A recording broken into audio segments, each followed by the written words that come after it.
Hello and welcome to the Brave Marketing Podcast with your host Swapna Thomas. This is the podcast for the renegades, the trailblazing leaders, and the change makers who don't just have a business, it's your calling. Those of you who want to make a difference and make money, but all on your own terms. I'm on a mission to show as many life coaches as possible how you can have more income, more impact, and infinitely more fun by being unapologetically and bravely you and breaking all the rules. I have created 5-figure months with no paid ads, a tiny list, and zero complicated sales funnels. Simplifying marketing and teaching you how to use it for good in the world is my zone of genius. With this podcast, I'm here to share weekly episodes on the soul and the strategy of marketing, mindset, money, and everything online business. Let's dive into today's episode.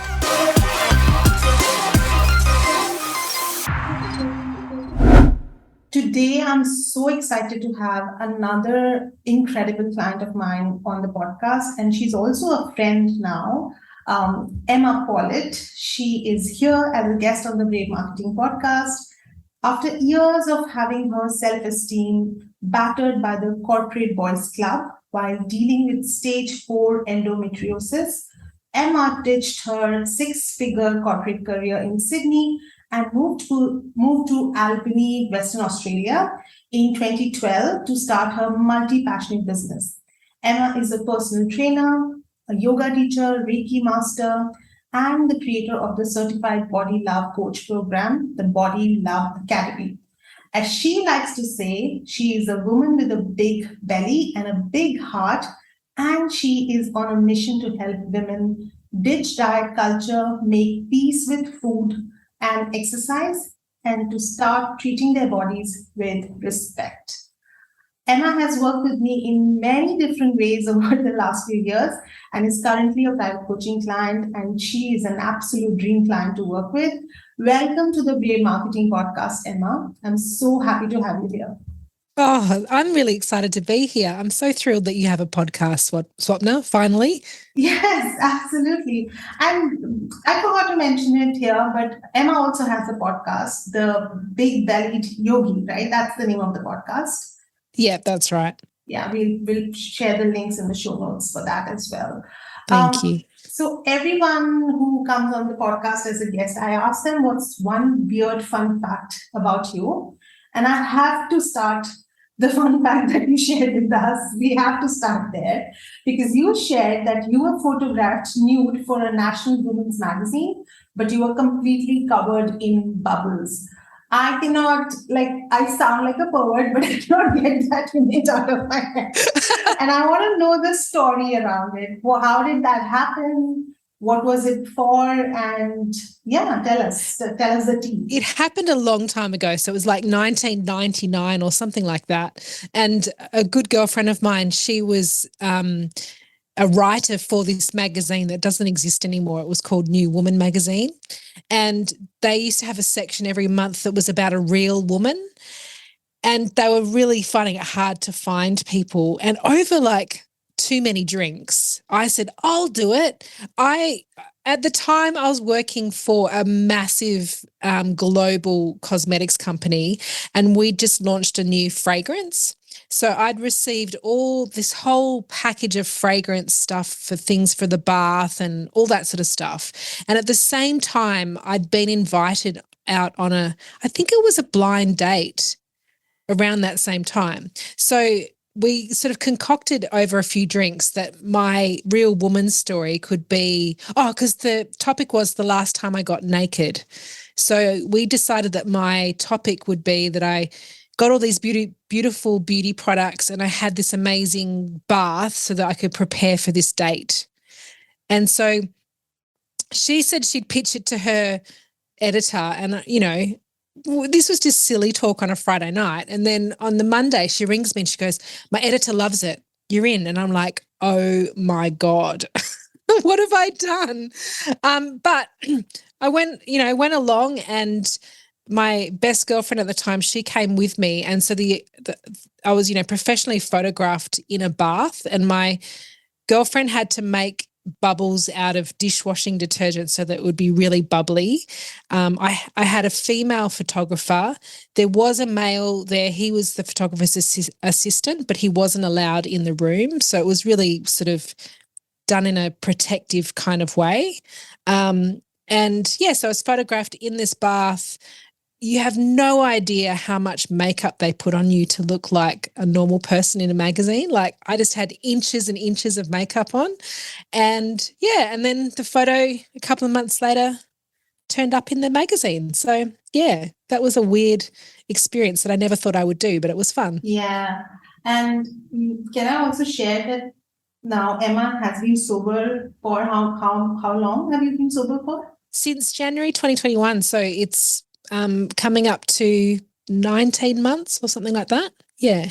So I want to sort of pivot into your work, because your work is, I feel it is one of the most important things that we need to talk about, which is the diet culture and ditching the diet culture and the anti-diet movement. So I want to know, because another thing I asked you was, what's the bravest thing that you have done in your life or in your business? And you shared that it was quitting your corporate career and moving to a new town to start your business, which I feel was the health coaching business that you had, right? And from there, and I because I know so much of your story, I know how obsessed you were with health and fitness. From there, having this journey of self exploration and self awareness, and coming to a point where you are now leading this movement on anti diet through your work, what has been your personal journey and now your professional journey with the diet culture? I was a privileged person growing up in that I always was like a normal sized body, or actually even sometimes like a thinner body. So even I remember in my late teens, early 20s, people used to say, "Are you anorexic?" So, you just can't get it right, can you? You're either too big or you're too small. But, so I had this thin privilege my whole life. I didn't have to think about the size of my body. But when I was, well, a couple of things. I've always had a bit of a belly. So when I was a child, like a very small child, my dad used to joke around and say, "Do you carry a watermelon in there?" And it was supposed to be a joke. But even at 3, I kind of knew that wasn't quite right. And my dad's not here anymore, so he can't defend himself. But like he wasn't there. He wasn't saying that to be mean. But, we know now you don't really comment on people's bodies. We probably wouldn't do that to our kids nowadays. But anyway, then I did ballet for a long time. So it was always like pull in your belly, tuck in your bottom. So like very aware of how our bodies looked in ballet. And then in my 20s, I remember my mum saying, and again, she meant this from a really beautiful place of love. She said, "You should probably learn to pull your tummy in photos." So that's the only thing my mum's ever said about my body. But, obviously that stuck with me because I sort of seem to have had this belly kind of theme going on through my life. But anyway, I had a lot of thin privilege, but throughout my 30s, I sort of started to realize my body wasn't the same as it was in my 20s. And a few things went on. One was that I was dumped very suddenly via email from a long-term boyfriend that I thought he was the one. And he was overseas, so I just never got closure on it. But I sort of stopped eating for a while. Not eating altogether, but I wasn't eating properly. And people around me, I lost a lot of weight really quickly, and people around me were saying, "Oh my God, you look amazing, Emma." And it was the first time I'd made that connection that people admire you for having a certain type of body. And once I went back to eating normally, or I was probably in the phase of grief where I was eating, chocolate and ice cream to make myself feel better. Once my body started going back to the normal size, I sort of missed that feeling of people complimenting me on my body. And so that's where I sort of started thinking about diet culture and noticing my size and weighing myself. But I also, at that stage, around that time in my life, was when I discovered I had endometriosis. And so part of what I got along with the endometriosis was a lot of bloating, again, in the belly area. So I was really conscious of my tummy and how big it was. And I just really thought if I ate perfectly, I would have the perfect body, which would mean that someone would finally fall in love with me. And that, if I ate perfectly as well, I would get rid of my endometriosis and, I'd feel better. So I spent a really long time just focused on my weight, and that included all the calorie counting. And, if we go back to when I was a drinker, I used to calorie count, but make sure I had enough calories left over so I could still drink wine every night. So it was completely, looking back on it, completely disordered because that was my priority, you know what I mean? So I wasn't getting enough nutrients. I was tired all the time. I was cranky all the time. It was a bit of a spiral, I felt bad because I'd been broken up with, but I felt bad because I didn't have enough food in my body. And I felt bad because I had endometriosis going on. So there was so much happening. And I got into boxing, fitness boxing, as another way of losing weight. And that's when I realized I loved that. And that's what made me decide to become a personal trainer. So I left Sydney. So that was the first step, I think, looking back on it now. Leaving Sydney and leaving that corporate career was probably the first step on this journey, but I didn't know it back then, because when I started studying to be a personal trainer and when I started studying to be a health coach, that is all completely steeped in diet culture. You're really taught that the best way to be healthy is to lose weight and to be a certain size. So the first couple of years when I started my health coaching business, when I was studying to be a personal trainer and studying yoga, it was all about losing weight. And I really, truly believed that if I could help women lose weight, I would help them be happier and I would help them to be more confident and I'd help them to be stronger. I really thought that loving your body was the best thing to do. But I've kind of moved away from that again because I feel like body love in the world we live in is it's a kind of toxic positivity. It's like you can't possibly love your body every day. So in the same way that diets set you up for failure because you can't lose weight in the long term using a diet, most people can't, 95% of people can't. The same thing, you can't love your body authentically as well. So that's where I've come to the middle ground, which is kind of body respect, which is look after your body, exercise it, eat well, do all the right things in terms of caring for your body, and also respect it even on those days that you don't necessarily love it. So that's the journey. Yeah. I can see so many parallels with business here because it's the same programming, right? Just like women are told that they're never enough. And it's the same for women who are really thin. They are also told that their bodies are not good enough because they don't have curves. And women who have curves are told that they have too many curves, they are too much, right? And it's the same in business when we are operating from that patriarchal capitalist paradigm. Nothing we do is ever enough. And we constantly keep chasing the next goalpost and the next milestone. And it never feels enough. And I see so many people get obsessed. And I'm counting myself here. And because I had this phase where I was obsessed with tracking my numbers and the money coming in and every dollar has to be tracked.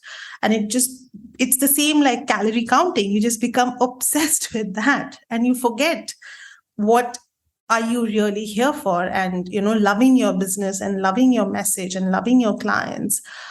So many parallels. And I also completely agree with the whole toxic positivity culture, which is again the same in business. We are told to constantly be positive, constantly have this high vibe energy that you cannot ever feel bad about yourselves.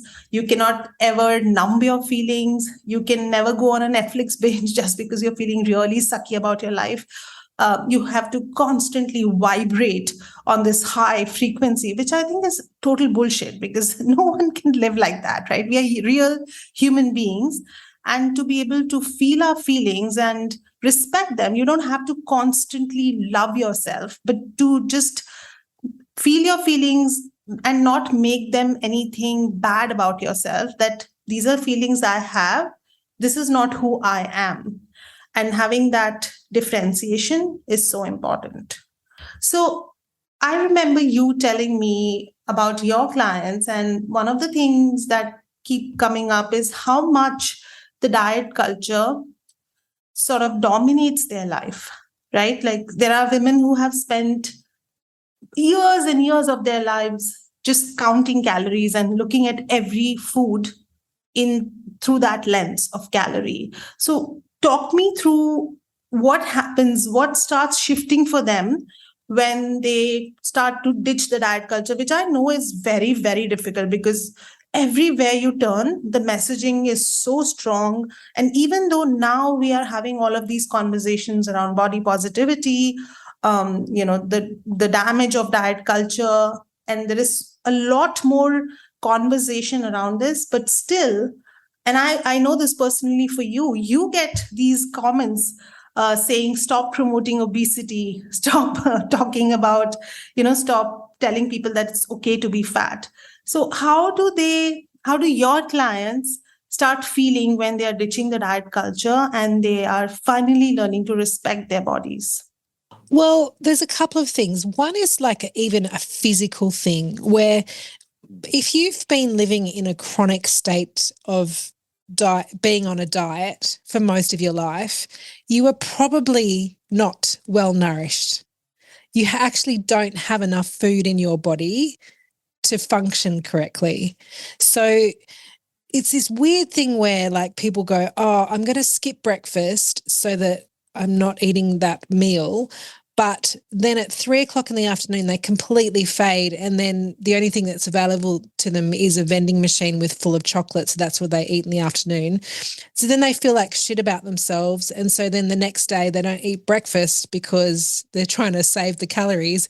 But then by 3 o'clock in the afternoon, they're flagging and they're eating chocolate. Like it's this kind of constant little treadmill that you're on. Absolutely. So I think one of the big shifts is to actually get energy and to feel clarity, maybe for the first time in years, because they're actually able to get the food they require to live a proper life. Now, most diets, the diets that were very popular when I was in the depths of my diet culture were saying that you would have 1,200 calories a day. That's enough for like a 5-year-old child. And I know 5-year-olds are very active and they're growing and all that stuff, but still a human being needs, an adult human being needs a bit more than that. So a lot of women, that's one of the shifts they get is just that instant boost of energy and that instant like clarity because they're not, starving anymore. And I don't use that word starving lightly. Like I know it's not the same as people who have, food insecurity and can't eat properly. But when you've been on 1,200 calories a day for constant, for years, you have been in a starvation mode. Anyway, so there's the physical thing. But then there's there's so many shifts because one of them is that diet culture, and I think it was Naomi Wolf who said this quite famously, that like diet culture is, and I'm paraphrasing, is like one of the best tools to keep women obedient that has ever been invented, because diet culture is full of this kind of, rules that you're supposed to follow. And so one of the shifts that people have is they go, okay, so if I can actually eat whatever I want and I don't have to follow those rules, maybe there's some other rules I don't have to follow anymore.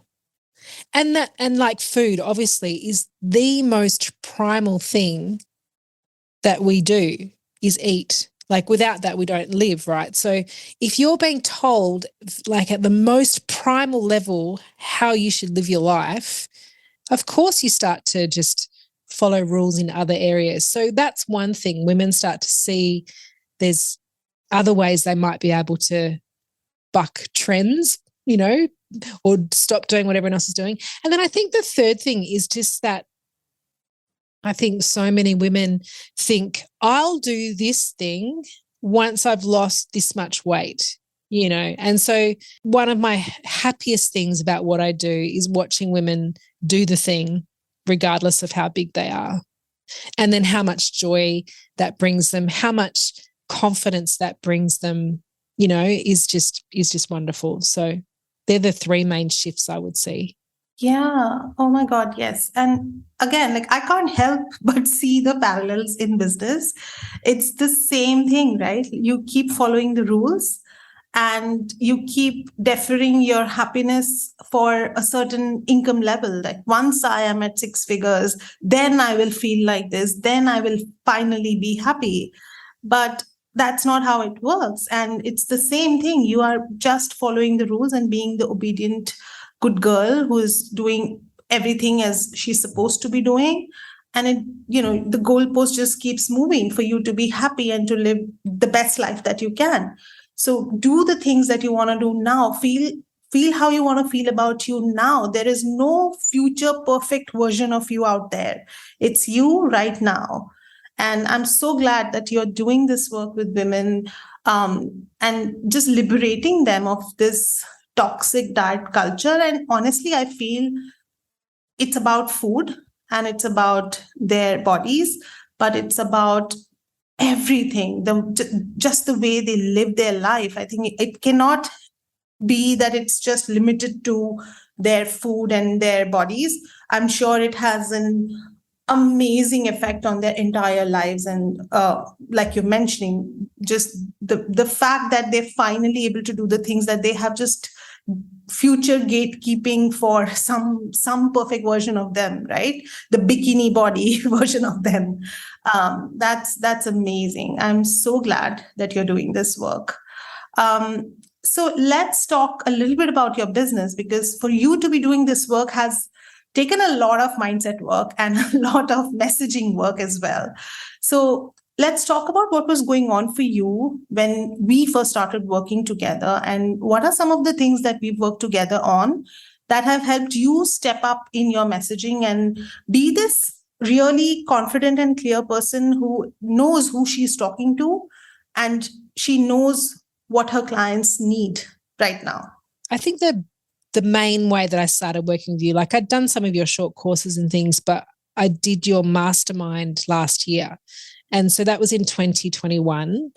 And 2020, and I know this is the same for lots of people, just shook my world like completely. So not only did COVID happen, but I had a massive sort of medical diagnosis happen. So I'd been in and out of hospital at the same time, like in March 2020. So that was when COVID was hitting as well. And I'd had a friend who'd been a housemate, and we'd had a falling out, and it was just all of that happened all at the same time. So 2020 really kind of shook my confidence. And I think a lot of people found that because, a lot of my business is in-person yoga classes. I wasn't allowed to teach yoga classes. And I kind of realized now looking back on it, how much I identified my worth to my business. And so when my business kind of disappeared, so did my self-worth. So when I started working with you, I was just in a complete state of, I don't know what I'm doing. I was in a state of like, I know what I'm good at. I know that I'm a really good health coach, personal trainer, yoga teacher. And at that point last year, I think I was going to just be really yoga focused. For some reason, I thought that I had to completely reinvent the wheel. And so when I started working with you, I was in this really confused state, and I was in the idea that I was going to completely reinvent the wheel. And I think the greatest thing that you've done for me, Swapna, is actually to give me space to work myself out, but with a container to support me to do that. So it doesn't make much sense. But one of the things I love the most about working with you is the Voxer access. because I can have this kind of stream of, I live on my own. I don't have a partner. I don't have kids. So like sometimes I'll wake up and I could have a day where I don't really talk to anyone except for my dog, and he's not really good at conversation. Like he's great for company, but not for conversation. So for me to be able to talk through stuff, and I think I am a talker. I can hear myself today. I can't stop talking, but I do enjoy journaling, but I think saying things is can be so powerful. So to have that available and I can talk to you, but I know you're going to respond as well, has been a real game changer for me, because I haven't had to work it all out in my head. And so what I've found really interesting over this sort of like just over 12 months we've been working together quite closely, is that I have kind of almost come back full circle to where I was before COVID, except I'm not doing body love stuff. It's morphed into body respect.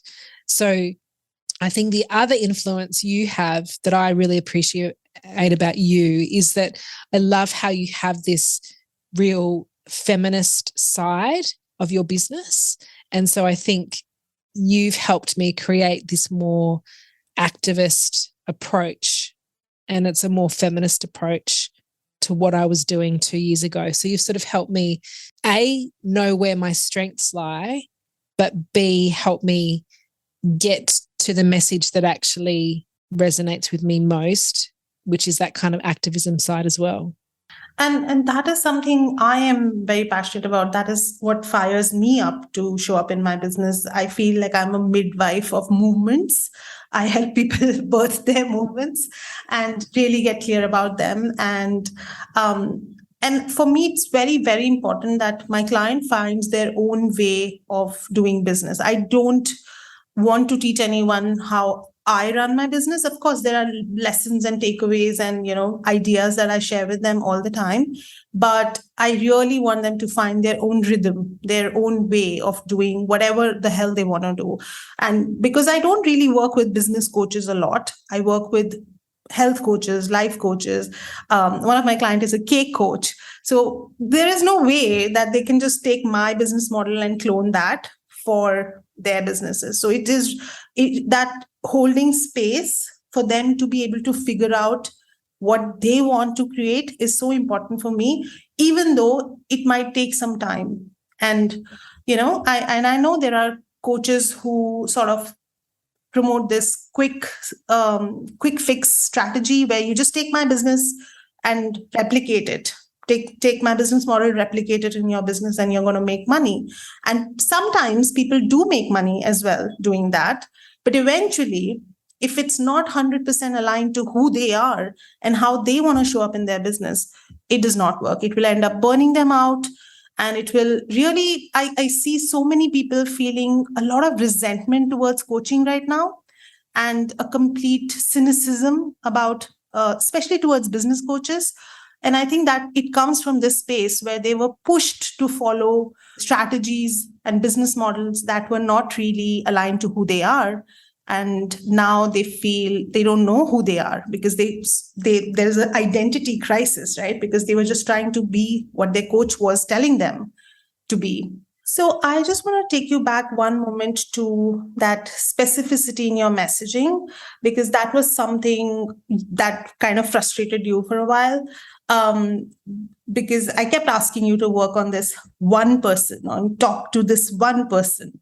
And I know that that can be hard for a lot of people. But right now, when I see your posts, I get literal goosebumps because it feels so specific. It feels like you are in the head of your client. You know what they're thinking. You precisely know what's going on for them. And a lot of people struggle with this when it comes to their messaging, that they feel if they narrow their focus, they're going to leave money on the table.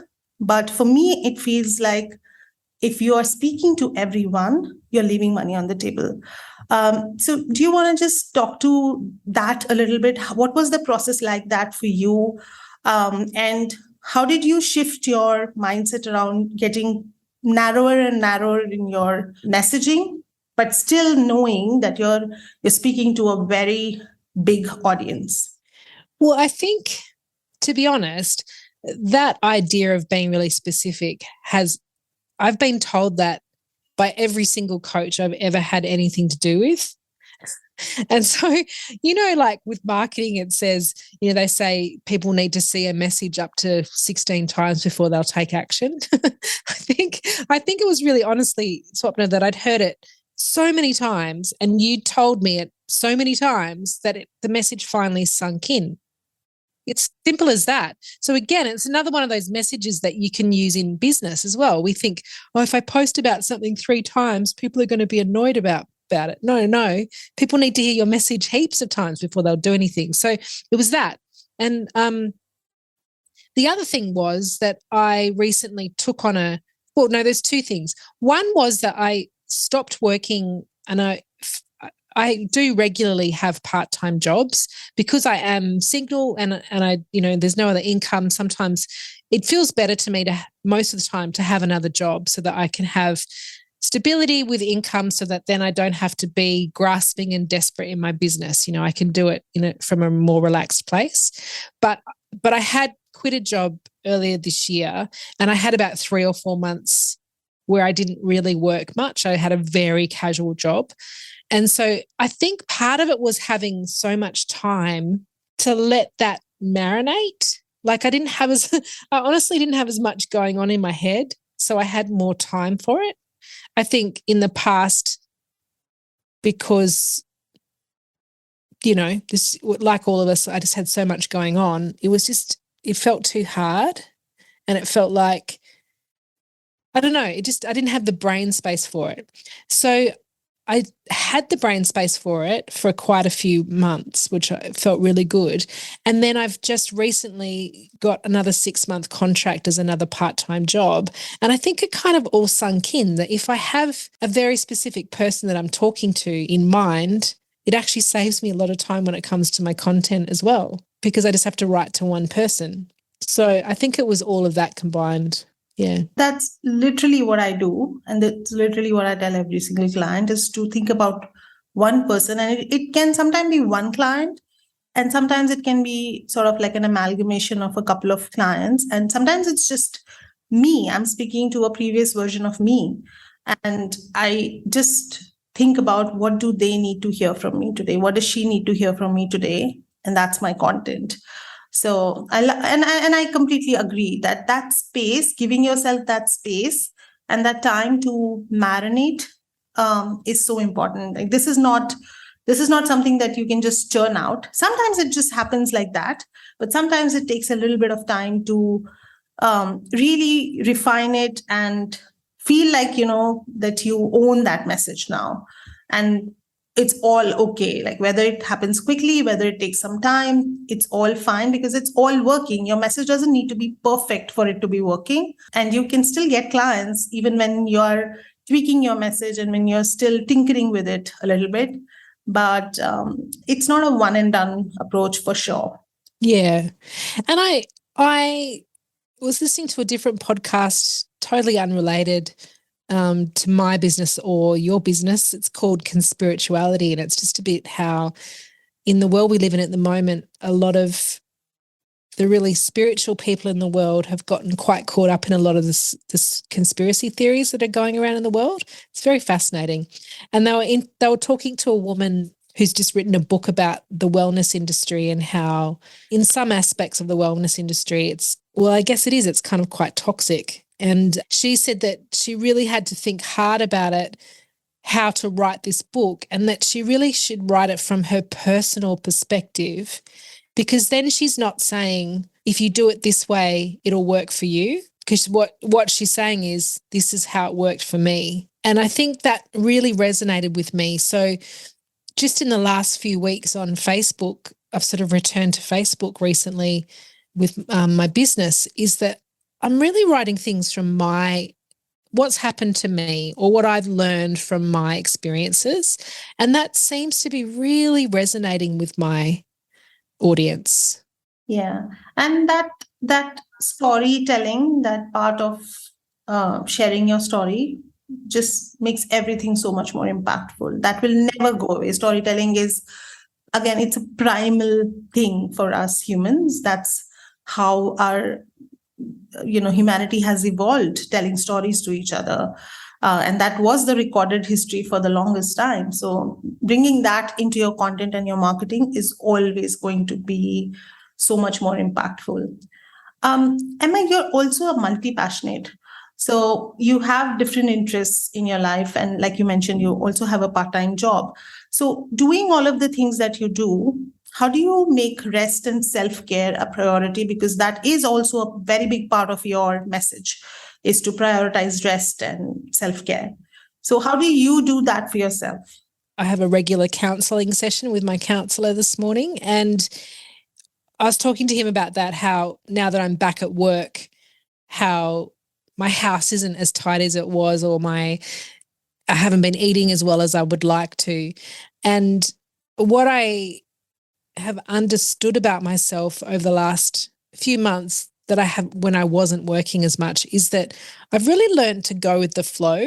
I totally believe, and sorry if this is going to upset people, but I don't think you can have work-life balance. Like, I think like something's always out of balance. And if you're trying to make everything balance, it's like it's a kind of adjacent to diet culture. Like, it's just never going to actually happen. You think it will, but it won't. So I've just learned that I can totally handle having dishes sitting in the sink if it means that I can read my book for half an hour when I need a rest. You know what I mean? I'm totally okay with the floor being vacuumed tomorrow instead of today, if that means I get to rest. I'm really okay with maybe not posting something on my socials today because I got caught up at work and I'd prefer to eat something healthy tonight. You know what I mean? So like, I've just really gotten to be okay with not being perfect. And again, like as we talked about towards the beginning, I think that's totally and utterly related to my having ditched diet culture and having no longer expect my body to look a certain way, because it's, you don't have to have everything perfect and lined up in a row. The most important thing, I think, is your mental health. And I think rest and downtime and self-care is the most important thing for your mental health. So that yeah. is also why you're glowing all the time. I see your pictures and you're glowing so much because you're literally walking your talk. You're doing exactly what you teach your clients. Yeah. Okay, just taking a segue here, because you have this whole other business where you help Gen Xers like me crack the Instagram code, and you are amazing at reels. Because you do so many of them, and your concepts are so good. So is there anything that you have learned by just creating the sheer number of reels that you have created? And I know you've taken a bit of pause right now because you're focusing on Facebook, but even so, is there something that you feel you have learned by just creating so many reels? One of the main reasons that I create reels is I think there needs to be more Gen Xers on Instagram. I just don't think we see enough of our faces on there. Like, it's Gen Xers are really good at hiding behind like a inspirational quote or a stock photo or something. But like, I recently did an Instagram Reels workshop for our local member of parliament in our town. And when I walked in to meet her, she goes, "Oh, I follow you on Instagram. I feel like I know you." and that happens to me all the time. I live in a fairly small town. I've only lived here for 10 years, which means that I'm not a local and I won't be for another 20 or 30 years. That's how we are in my town. But it's like, people know who I am because I put my face on camera all the time. So part of the reason I did it is almost like an act of defiance. It's like, why shouldn't women of my age be on Instagram? It doesn't have to just be for the young people. So that was one thing. And I think that's the biggest thing. I think people, again, like think, unless my reel looks perfect, I'm not going to post it. And the way Instagram is at the moment, that means you are missing out. You're just not going to be seen on Instagram unless you're doing reels. So you've either got to decide to pull on the big girl pants and do the reels, or decide you're not doing Instagram. Honestly, that's the tough talk, but that's the way it is. So I think the thing is, I was trying to remember what it was like to do Facebook Lives at the beginning as well, because I used to do lots of lives, and I can't remember what it felt like right at the beginning. But I know that I used to stumble over my words and not know what to say. And I look at my very first reel, which is still on my Instagram page if you want to go and look for it. It's bad. You know what I mean? Like the first 5 or 10 reels are just crap. But I just kept practicing in them. They're just like anything else. You just got to keep practicing and have fun with it. They're supposed to be fun. They're not supposed to be really serious as well. So I think, and again, I think the other thing is to take the number game out of it. Like if you're doing it just for the numbers, then you're also doing it for the wrong reasons.